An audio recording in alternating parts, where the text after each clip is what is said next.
Yes, so welcome everyone to our pre-departure orientation, first one today, the virtual one. We're so excited for you to be here and I hope going abroad is starting to feel more real, whether you're going this summer or this fall. We just want to welcome you to this time. And yeah, totally fine if you want to have your cameras off. We're going to be showing some videos today during our presentation. Yeah.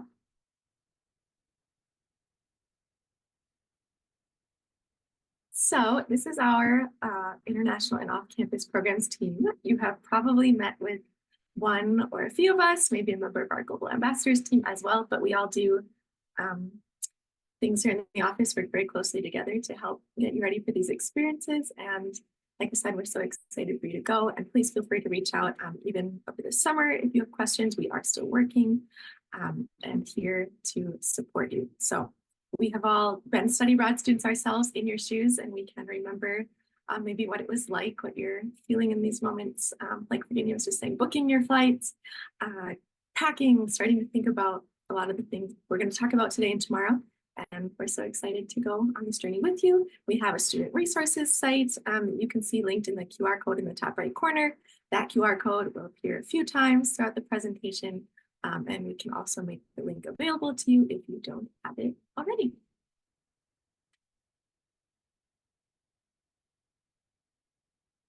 So we will kick it off by talking a little bit about covenant expectations. And we have a quick video from Miranda Powers going over the expectations, and then we'll chat through some reflection questions.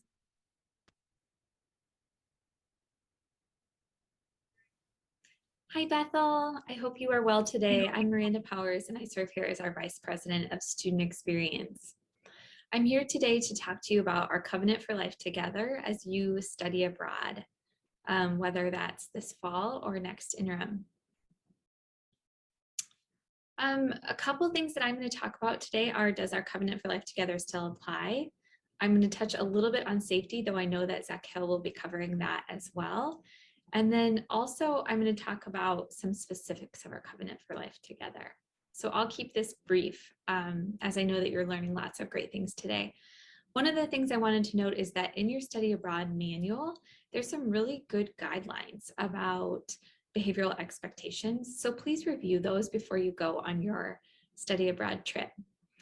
First, let me just say that I am so excited you have chosen to study abroad. Study abroad is an incredible experience where you can learn more about God's big world that He's created, the people who are in it, various cultures, the way other people do things. It's just such a gift. Traveling is one of my favorite things to do. And part of that is because you really get to see the beauty of God's creation. So I hope that you will relish in this opportunity and your chance to see how others live in the world and just different topography and different places. It's really an incredible experience. One of the things that I want to remind you of is that our Covenant for Life Together really talks about our connection to one another in the body of Christ. As such, our covenant indicates that you not only represent yourself as you go abroad, but you represent each other. You represent Bethel, and you represent God's kingdom. To some, you're representing Americans, right? So my challenge to you is do that well. Be respectful of each other. Don't put each other in tough positions. Know that it's not just your experience here, but somebody else's that has mattered, and that a lot of people are working hard to make these experiences possible for you. So honor that with the way that you engage this experience. The second thing to note is that safety is always our number one concern and priority on these study abroad trips. So recognize that many of you are going places where things just look a little different. Nightlife culture is different. It's really common for people to go out. Drinking ages are younger. Alcohol is just more an accepted part of the culture. So as such, you may feel like you're making decisions that are countercultural, but just know that some of these cultural norms exist in other ways. The other thing is, it's tempting to be in an environment like Bethel or the Twin Cities where you sort of know your way around and you think, gosh, you can walk most places in Europe. It'll be fine if I walk back here or somebody walks back alone. My challenge is, please do not do that. Even if it feels safe, even if it feels like a really clean city and a safe place, It's not always. Nobody should be alone or left to get back alone, even if it's a hassle. You should stay together and in pairs. I heard a great study abroad story about people who were drinking a non-alcoholic drink actually in a bar and had something put in their drink and started to not feel well. So they did immediately what they had been told, which is they left the restaurant immediately and they went into a stairwell where they would be safe, knocked on somebody's door and went into a stairwell where they would be safe. And this student ended up passing out and waking up safe in the morning. So my challenges to you is don't be scared of all of those things, but if you start to feel off at all, immediately leave where you are and to get to someplace safe and make sure that you are always with another person so that you can get the help that you need. Many people wonder, does the Covenant for Life Together around alcohol still apply in a study abroad setting? And just to be really clear, I'm going to read you a portion of our Covenant for Life Together. It says, because of the special community nature of the College of Arts and Sciences and the ages of the majority of our students in the College of Arts and Sciences, you will abstain from the use of or possession of alcoholic beverages during the school year or while participating in a Bethel-sponsored activity. So the answer is yes, this is a Bethel-sponsored activity, whether it's a consortium program or not. There is a caveat to this. At times, you may stay with host family or be at a hosted dinner where alcohol is poured for you, and it would be considered impolite to decline. My challenge to you would be to then accept the drink and drink responsibly. So have that one drink or whatever it is, as to not be perceived as impolite to your host family or to a hosted dinner of some sort. But I just want to be clear that you should not be hosting dinners for each other or pouring for each other as a way to sort of say, this is what we're doing. So I'm asking that even abroad, you would honor that policy. These caveats are very rare, but they do happen. So we try to address them. The other thing I would say is if you have history with alcohol in your family, sometimes we aren't aware of what other people's stories are. So it's important to just be aware of that. Maybe there would be somebody who would rather say, hey, this isn't something I'm going to do, even if it is considered impolite. And our job is to always support them in that. So support each other by making wise choices. And like I said, not putting each other in difficult situations. So again, I just want to end by saying our Covenant for Life Together is about how we do things together and we represent we, not just me. Safety is our number one priority, and also make wise choices about the moments where you could engage in drinking alcohol are very few. So please continue to make wise choices while you are abroad. I just am wishing you the best as you embark on this journey. I'm so excited for you, and I hope that you have a fantastic trip. Take care.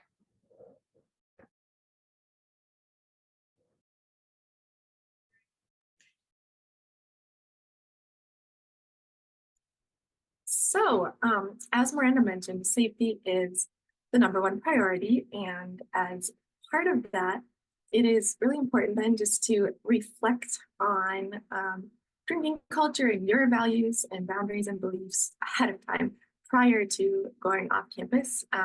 It's always better to be in the position where like, oh, I've thought this through and I know kind of what my plan is, what I think and feel about this, as opposed to being in the situation and then having to squander and not having thought about it ahead of time.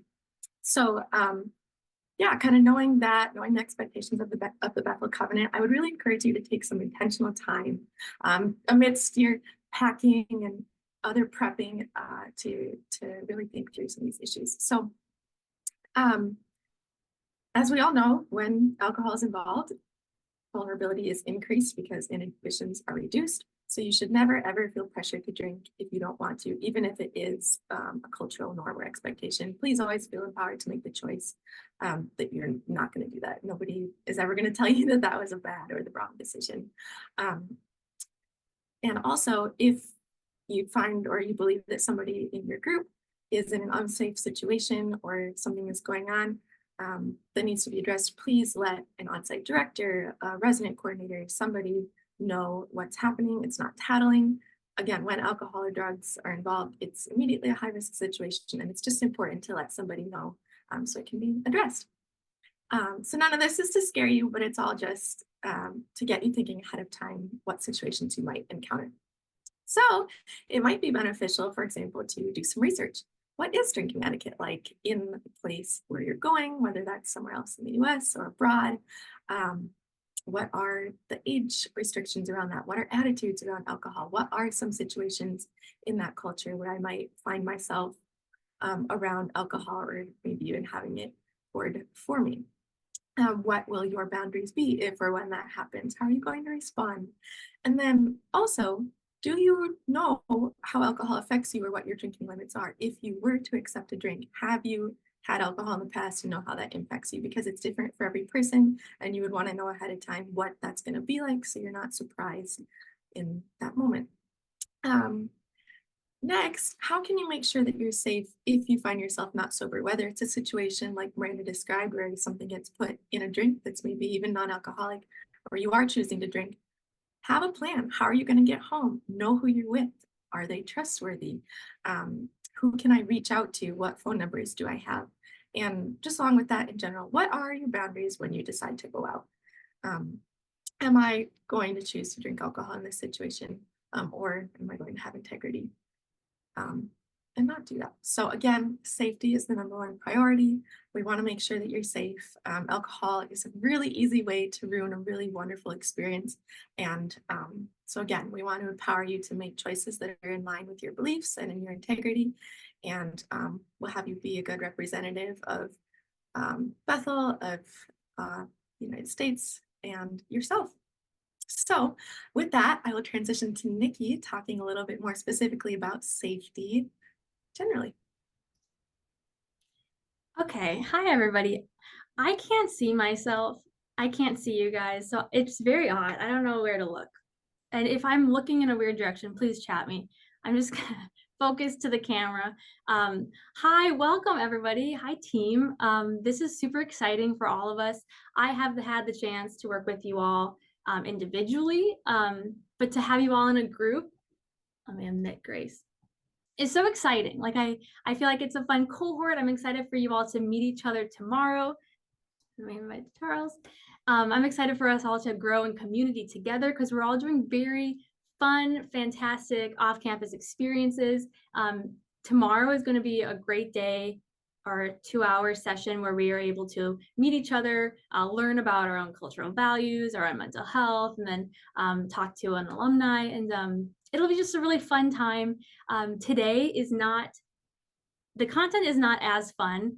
We have a fun goal of sending you all off campus to very unique spots, but this is a little bit more logistical and a little bit more quote unquote intense. And so bear with us. We know that you are all going to very different places. Some of you are going to be staying in the US, some of you are going abroad.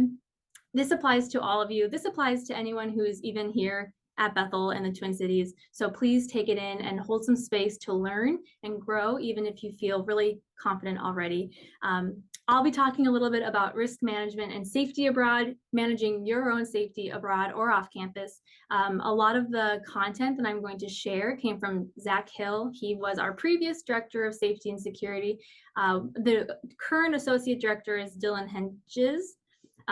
So he's absolutely a resource for you, and I'll talk more about him and his office towards the end of my little chat.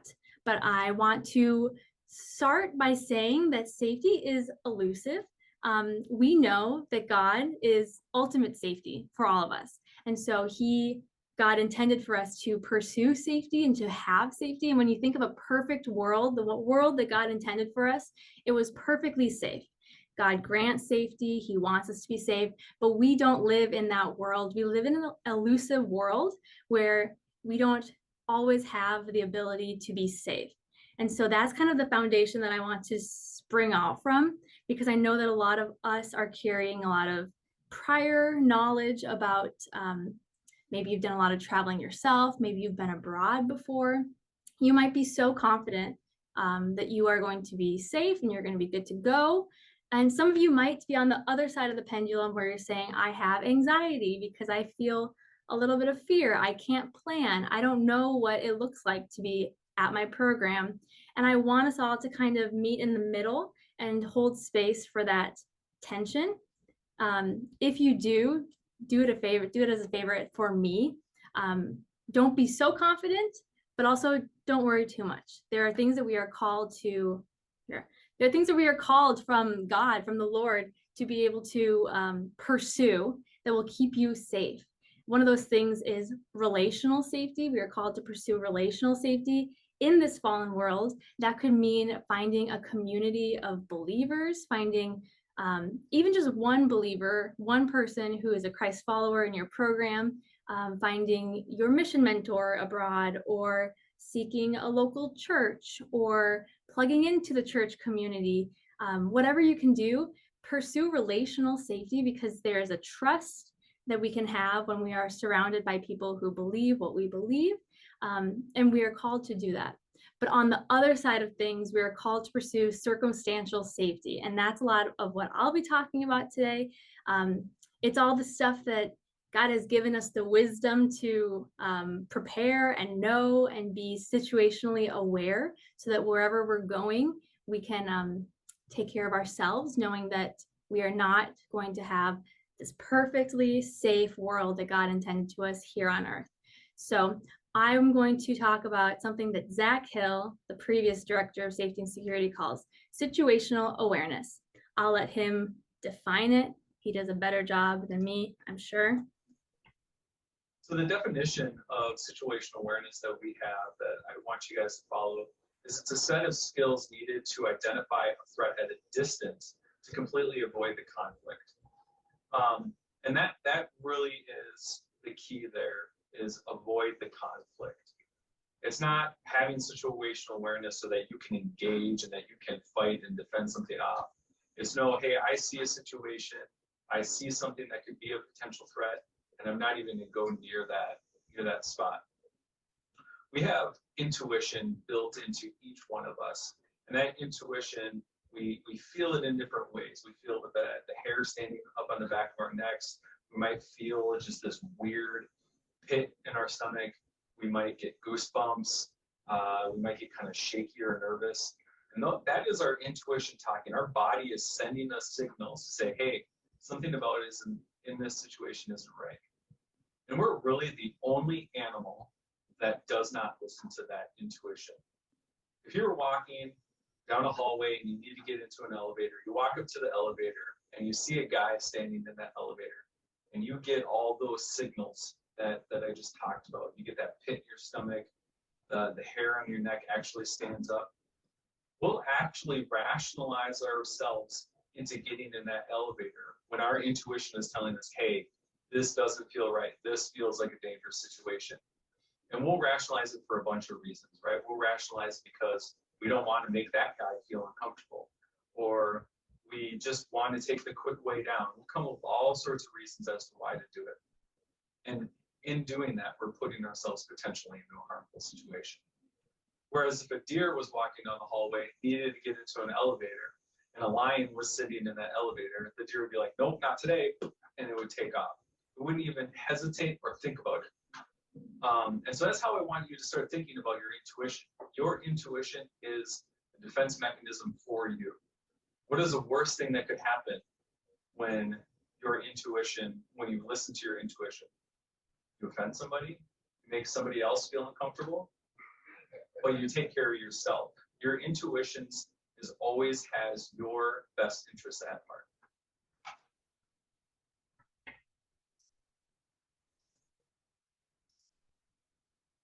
Okay, so I understand that it would be very helpful to be able to talk to each one of you individually and say, here's exactly what you're going to experience. Here's the culture of where you're going. Here's what you should prepare for, but that's just not the case. And so the situational awareness is how we're going to support you all to seek circumstantial safety when you are off campus. And like I said, all these things are really good, even if you're just in the Twin Cities.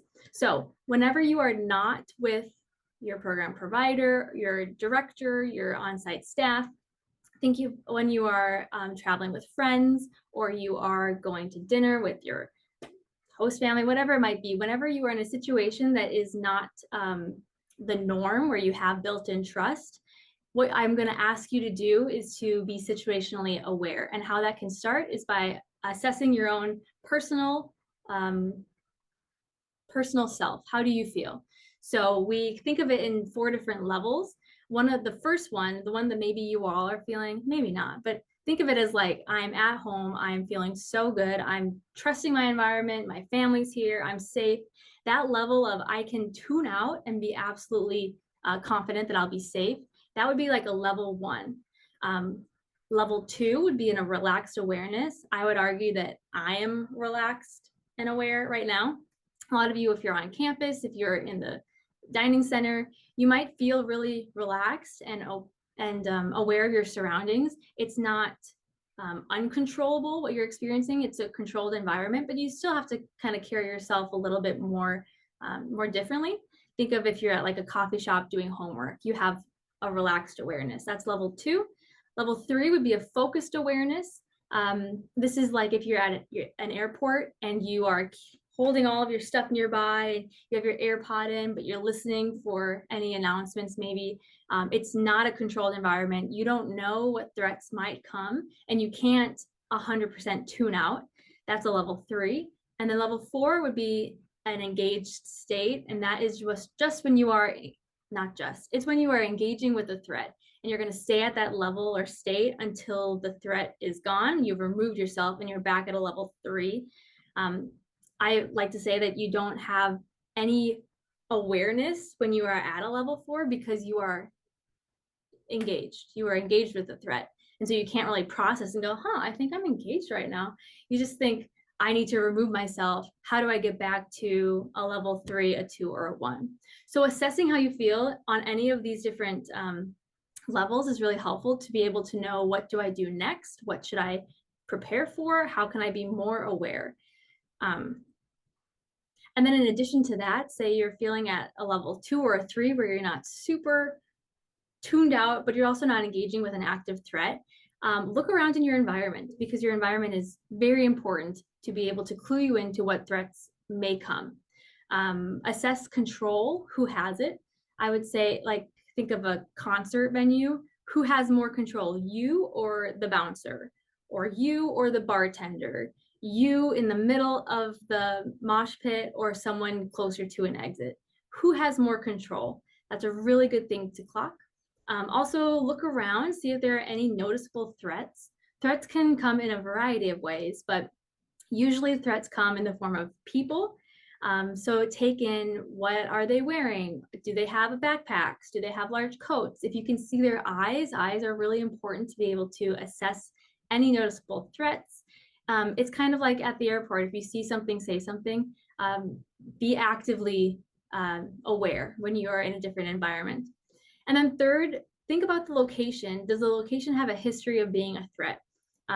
I have anxiety around movie theaters. It's just something that I've come to have. I love going to the movies, but every time I go, I consider, where am I sitting? Where are the exits? Who's in the room with me? It's just something that I know. Historically, the movie theaters have had a history of being a threatening place. Parades, concerts, really anywhere that people are gathered in mass, clock that. That's really unsafe. So whenever you're in a room with more than 10 people, be aware. Be noticed that is something that maybe could present an issue in the future. And then also think about transition areas, because these are places that we don't think about as having a history of being a threat, and that is why they are so threatening. So anytime that you are using a hallway or an alleyway, or getting to the buildings to your dorm, you are transitioning from point A to point B. And what do we do when we're doing that? We are totally not aware. We have our AirPods in, we're texting, we're on the phone, because you do that route often. And that is, especially abroad, a time when you are very vulnerable because you are not being situationally aware. So just hold that, assess how you're feeling, and then decide, is this something that should I be here? Should I take an alternate route? Should I call a driver? Whatever that might mean for you. So say you're in a place where you feel, wow, I feel a little level 2 or level 3, let's say, or I feel like there might be a threat in this room. There's a lot of uncontrolled things going on. Let me just scan the environment. Scanning is a way that you can take in the most information very quickly. It's not anything that you have to verbally say. No one in your group will know that you're doing it. It maximizes your effect of noticing threats before they happen. So you start for them. If you're inside or outside, no matter what, you start with the things that are near to you and you move to the things that are further from you. So both inside or outside, wherever you are, that would mean starting with people. Who's near me? Who's far from me? Who's in that corner? Who's coming in? Do they have any control that I don't have? Do they have any, bags that I'm not comfortable with? Whatever it might be. And then also in this room, is there any space where I can't see what's behind it? And maybe I would normally feel fine about it if I was here at Bethel or at home. But since I'm in a new space, do I need to care what's in that visually dead spot? So think about when you're in a movie theater and you're looking out and you can see everything. You see every seat and every person who's sitting, but you can't see underneath the seats. That's what we call a visually dead spot. And we like to assume that there's nothing out of the normal underneath or behind that door or under that table. But when we're in new, uncontrolled environments, those are interesting things to clock. So take those in. Where are the visually dead spaces? And then also people in vehicles, people in buildings. And if you're inside, where are your exits? Exits are really important, especially for us all to think about now before we can even clock it, because in the video that Zach gave to us, it's on the student resource site, so please go watch it. It's actually really interesting. He talks about exits being so important because you need to not only find them, identify them, but then give yourself permission to walk through them, to use them. Because in the moment when you are at level 4 engaged with a threat, you don't want to be sitting there thinking, should I go? Should I use it? Should I run? Should I go this way? What is my exit route? You don't want to be considering anything. And we know that at a level 4, you are not able to process deeply. So when you're in a new environment, it's uncontrolled, find your exits and then say, if anything happens, I'm going through that door. I'm leaving through that door. It's very important. So once a threat is identified, and because this is not specific to any certain place or person or threat, it might look different and we don't have the ability to process at level 4. So take all this information in, process it today, now, or tomorrow with us all together, and know what are the things that I can do to best maximize my chance of removing myself from a threat. Something that is very obvious to us, maybe it's like fight or flight, create distance. If something is happening in that corner, create distance, leave entirely, or create enough space where there is a barricade in between you and the threat, or it will take that thing a long time to reach you. If you have anything in the way, we call them passive barricades, a chair, a car that you can put in between you and that threat, you will only increase your chance of getting away. And unfortunately, we can introduce active barricades, which would be in the forms of people, moving cars. You can literally put entire people groups in between you and the threat as you are creating as much distance as possible. And then it really is going to be dependent on the situation, but we would recommend if you can escape, get out. It's the fight or flight. If you can find help, that's the first thing you should do. Call the police, go to the police. Or if you are not able to escape, get a really good defensive tool. In the video, Zach alludes to, the obvious tools or weapons that we can think of. You might be nervous about bringing them over to different countries or through security. One that he recommends that I thought was a really great idea is just like a pocket flashlight. And that is a really good defense tool. What you can do, you can use it as a weapon, obviously, but you can also shine it in dark areas. You can shine it on your feet, so you have an advantage to get away, but you can also shine it in someone's eyes and it can deter them a little bit. There's some really good ideas for defense tools that will be safe to fly with that we don't really think about. So do your research. And then if you cannot escape and you are forced to defend yourself, what Zach says is you would then deter, then defend. Deterrence is just communicating to the threat that you will not be a victim, that you can say no, you can say I will not be a victim, literally, but you're giving yourself time to mentally deter whoever's coming. It's allowing you to confuse them. Maybe it will completely deter them from attacking you. And it will also give you the best leg up if you are forced to talk to law enforcement. You can say, I said no, I said I will not be a victim, and it will only support your case. And then at any point, if you feel that there is a lethal threat to you, you've deterred them, you've created as much distance as possible, you have introduced barricades, it didn't work, you must decide whether or not you will defend yourself without remorse. And that is something we have to do now, today, tomorrow, together. You can't decide then. So like I said, very heavy stuff. We obviously don't wish any of you will have to experience this, but in the case that you do, I want you to have thought of, if something happens, will I defend myself without remorse? Yes, I will. Just like you're giving yourself permission to go through exits. Okay, heavy stuff.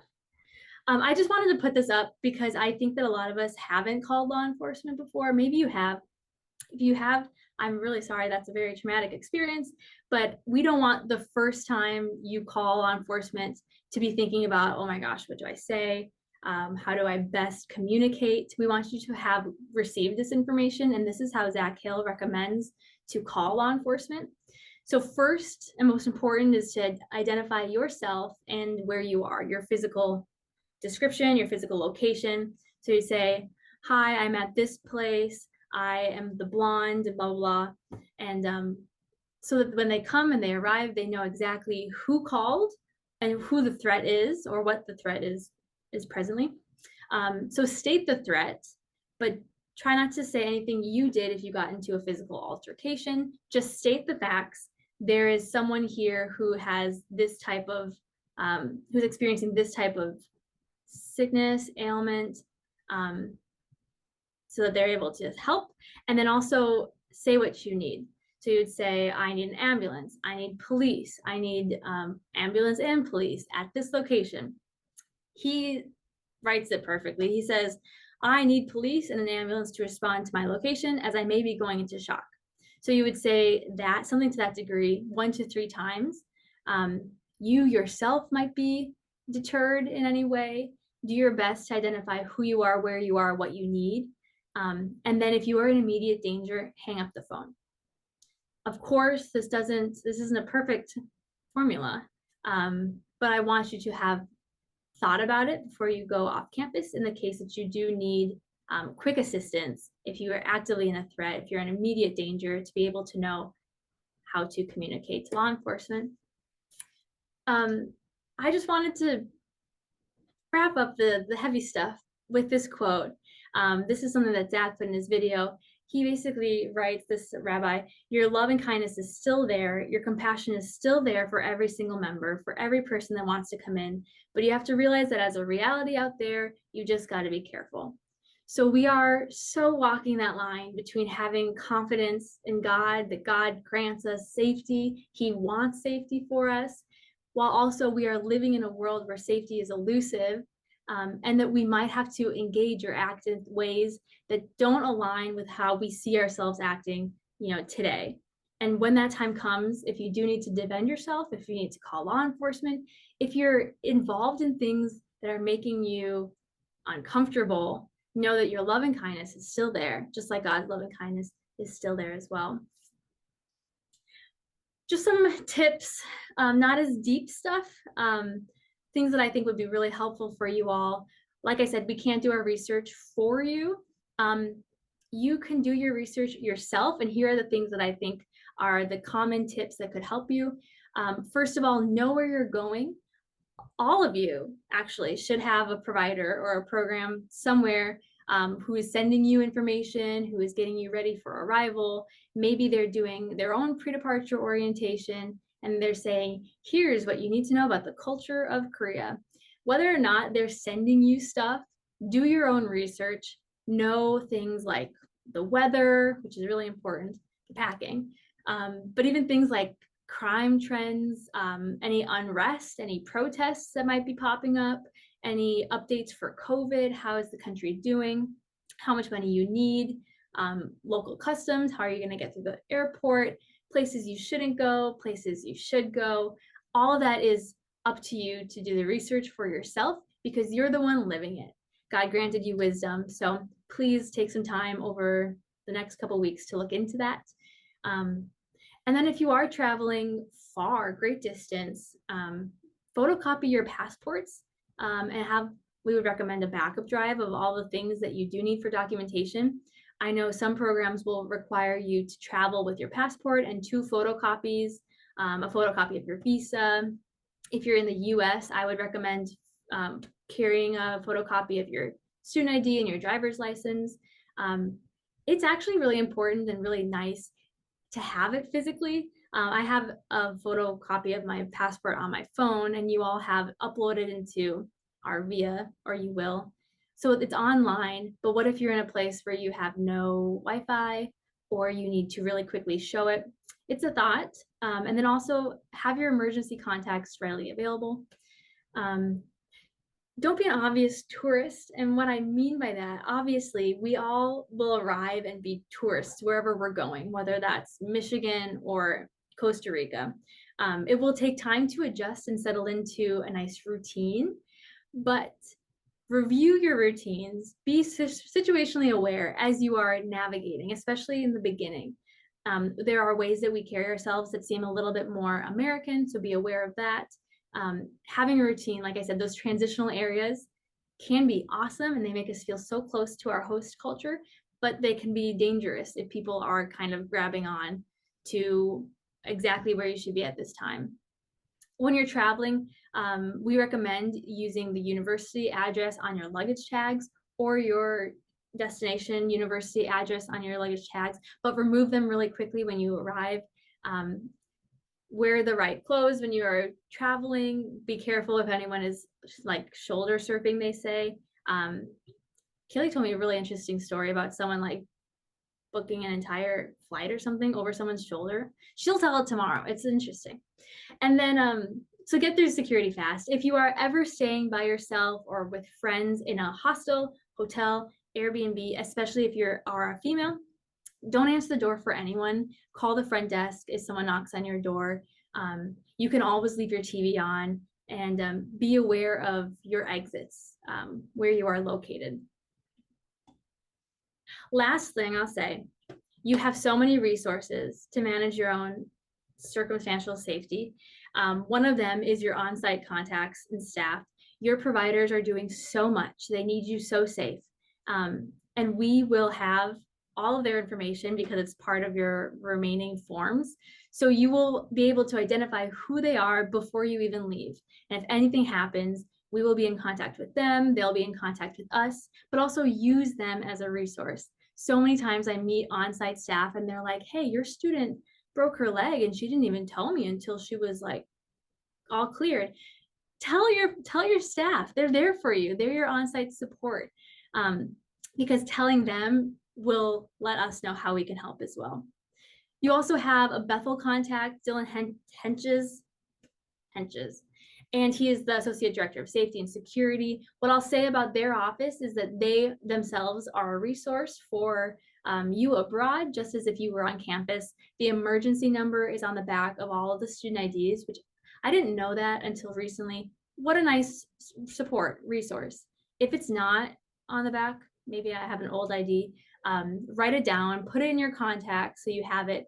Most likely, if something's happening to you abroad, your program provider will be in contact with us already. But in the event where you can't get a hold of your on-site staff and you need to contact someone at Bethel, this would be, that number is what you would call. And then not emergency related, but if you are interested in more resources on our Google site, we actually have a lot of interesting stuff on there.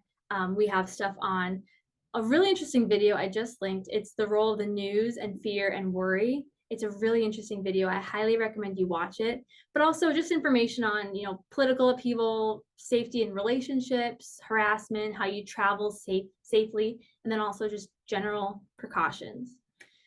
So that was a lot of information. And like I said, it's not as fun. But this is the world we live in. And so I pray for all of you guys that you will be able to exist abroad or off campus in a state where you can have confidence that this is what God intended, that God is granting you safety, but also understanding that this is not a safe world. And so what wisdom can we call on to be ultimately safe? And how can we pursue relational and circumstantial safety? With that, I will pass it on to Virginia, who's going to talk about international insurance and CISI, which you may have gotten information on already in your emails. And then Virginia will also talk a little bit or call out the domestic students. All right. Hello, everybody. Thank you, Nikki and Kaylee. Nikki, that was incredibly helpful. My name is Virginia. I am an Associate Dean of International Off-Campus Programs here. You might not know me because I don't really work with students a lot, but a big portion of my role here at Bethel is to provide crisis response and assure safety and well-being for our students going on study away programs. And a big portion of assuring the safety and well-being is enrolling you all in CISI. CISI, or Cultural Insurance for Students. I actually did process insurance for our folks on Friday. I know some of you go through providers who offer the same CI insurance, so you might not receive or have received your enrollments from the provider yet, but rest assured you will before the start of the program. So even though the enrollments didn't come from me, for those of you going through providers who have the same CSI insurance, all of this information still applies. The only difference, you might not be able to create an account and get in the app and all of that. And Nikki, do you want to release the domestic students at this point? Yeah, so if you are studying off campus in the United States, you will not be covered in this CISI insurance. So this doesn't apply to you. Thank you for coming though. You are able to hop off if you'd like, and we will see you all tomorrow. Tomorrow will be, like I said, a good time for community in our cohort. Wonderful. All right, you're happy to stay. I mean, if you want to and interested. All right, so actually, while you are listening, I would be totally okay if you go to your emails and try to find that email from CISI. The email should have come from enrollments@culturalinsurance.com. Really, the email contains pretty key information for you to look at and save before you depart to your locations. Insurance information such as participant ID card, your brochure, document that is a multi-page explanation of your benefits. I invite you to either forward the entire email or simply share your brochure coverage document with your significant others or parents. Whoever is there serving as your support system, whoever is there serving as your emergency contact, is important for them to really know that you do have international insurance. And this is basically the benefit. This is a specific document.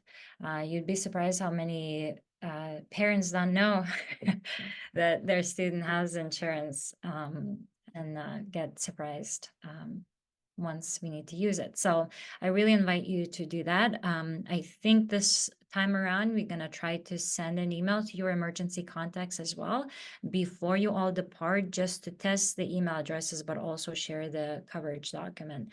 But again, please share and save.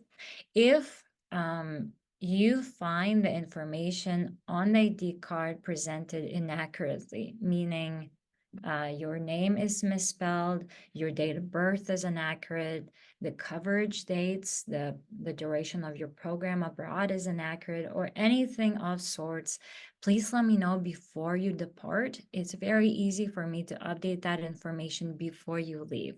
Once you are abroad, then it gets a little more complicated. I would still be able to make those updates, but it's much easier.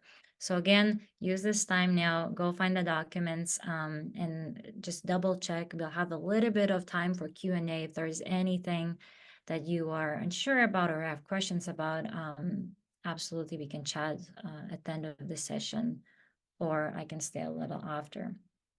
Okay, so let's jump into the next slide and talk a little bit about the insurance. I talked about the welcome email. Hopefully you all found it. If it's not in your inbox, it might be in your spam. Again, if you didn't receive it, I could send documents to you individually as well. Not a big deal. Another thing I do recommend, and I just double checked on the App Store, it is there, it's working. I recommend you all look into downloading CISI Traveler app. If for some reason the app doesn't work, whatever I'm saying about the app works for the portal. So CISI has the app where you can find all of these resources I'll talk about, but then all of the resources are also present on the portal. And by portal, I basically mean a website, CISI website, that you'll see a link in your brochure document once you open it. And you all should be able to create an account and get to the app and the portal by now, because like I said, your enrollments have been processed on Friday. All right, so CISI app, why is it so helpful and why do I recommend it? CISI app is good for many reasons. First is accessibility. Most of you, if not all of you, have smartphones and have phones on you 24/7. Very important feature, and you might not know, or perhaps you've heard of it.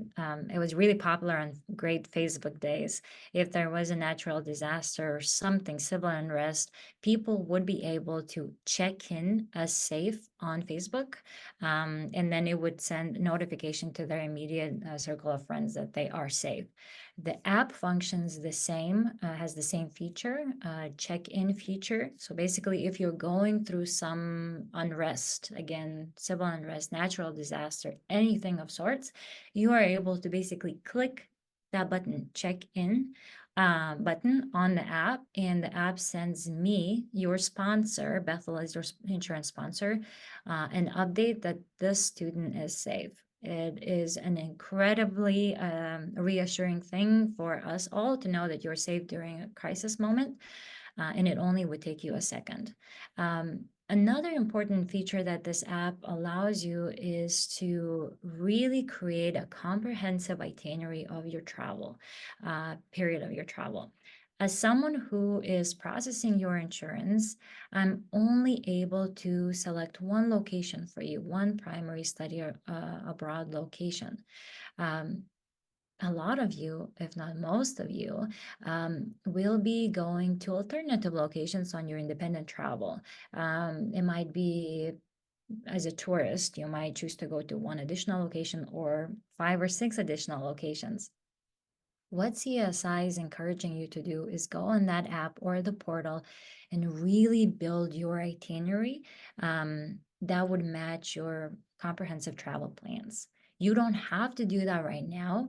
In fact, you can do it a day before you go to a different location, although I encourage you to start building your itinerary as soon as you find out of, your alternative locations.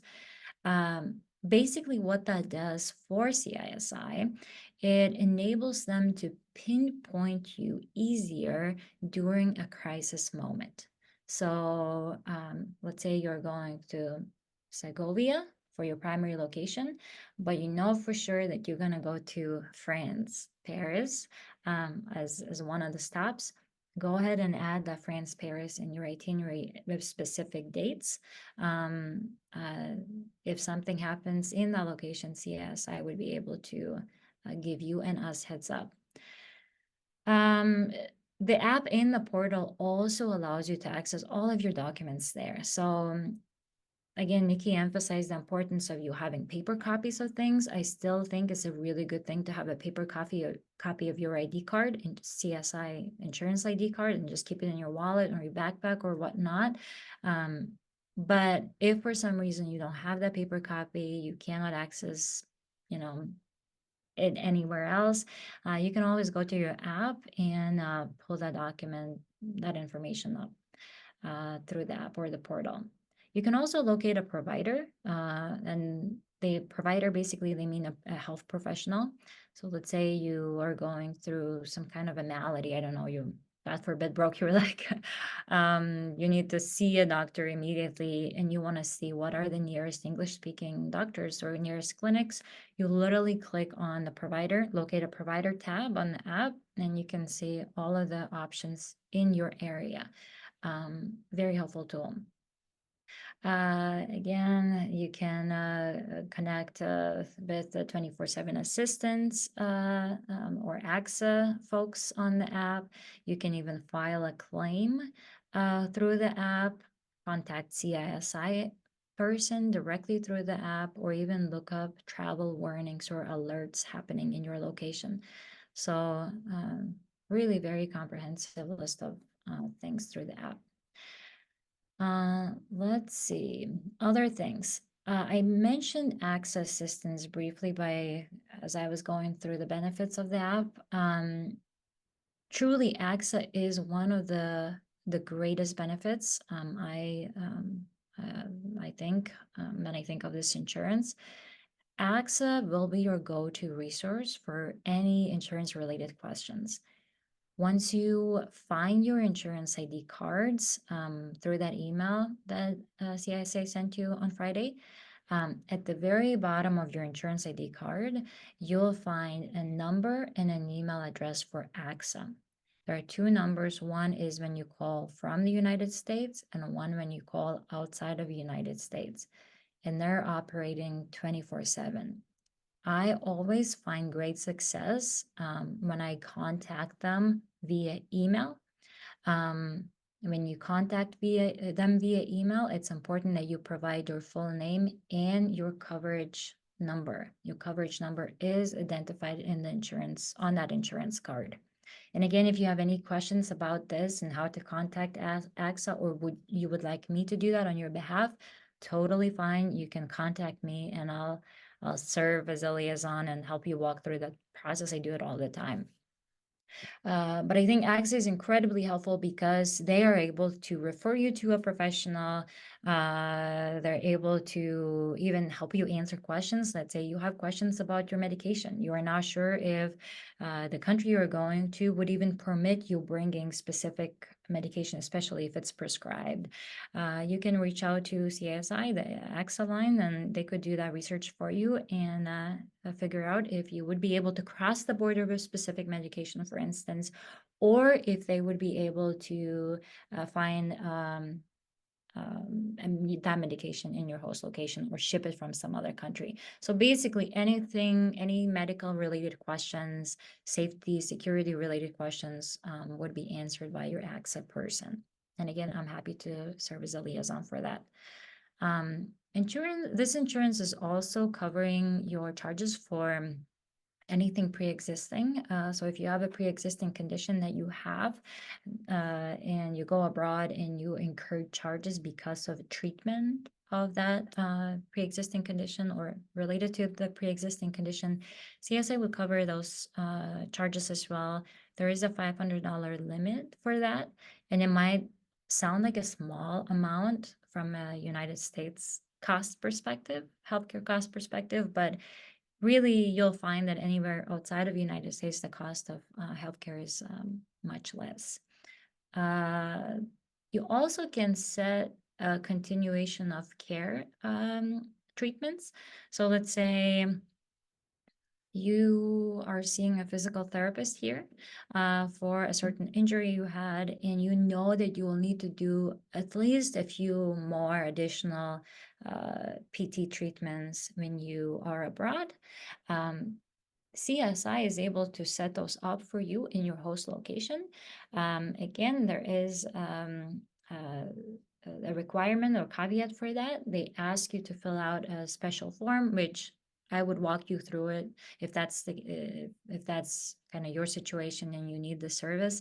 Reach out to me and we'll work through that together. But basically, you need to notify CSI at least a month ahead in advance so they could do their research, they could find the provider and help you get through that.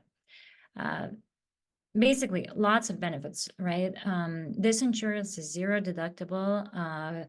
You have no out-of-network providers. Really, it's covering you anywhere outside of the United States.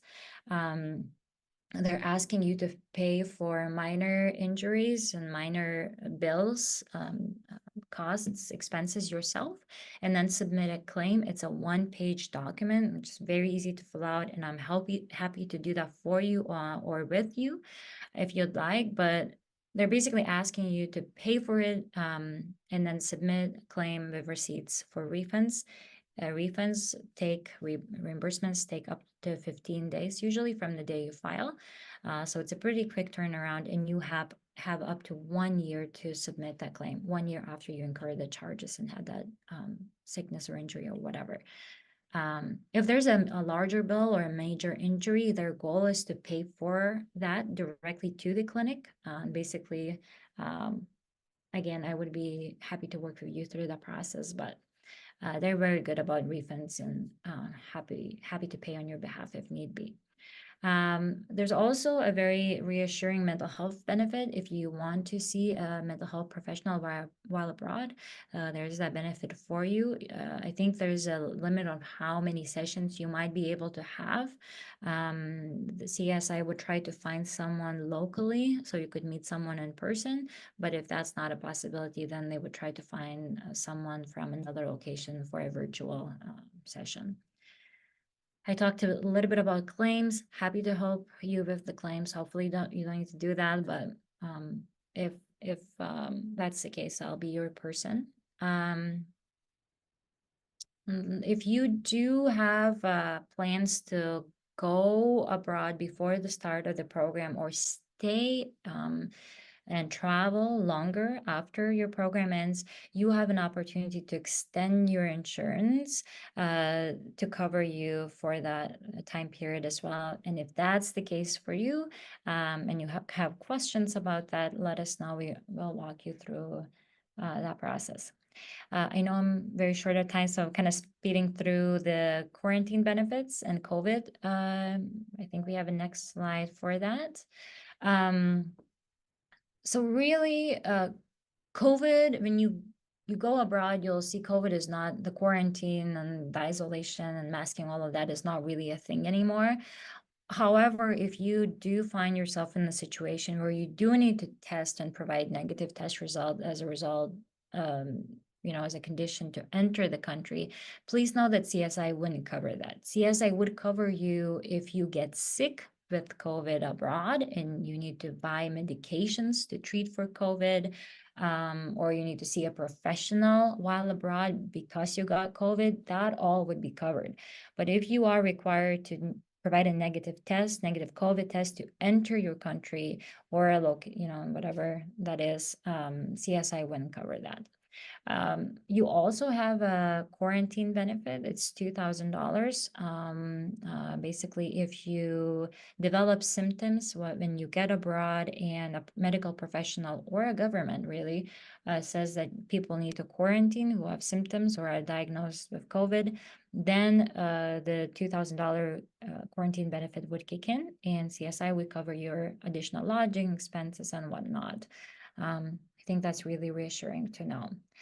And then I think it's a great insurance. A ton of things are covered. I worked with it many years here at Bethel and at different institutions, no complaints. One thing before I end, I do want to point you to page 6 and 7 of your coverage document. A really fun brochure. This is how it'll look when you open it. Page 6 and 7 lists exclusions. Basically, exclusions mean things that CSI wouldn't cover. You'll note that the list of exclusions that CISI provides mirrors the list of prohibited activity Bethel identifies on your release and waiver of liability. Release and waiver of liability is a document that is included in your study abroad applications. Some of you might have signed it already. Some of you will. But every student going away is required to sign that document. And that document basically says that you cannot participate in activity that is not covered by insurance.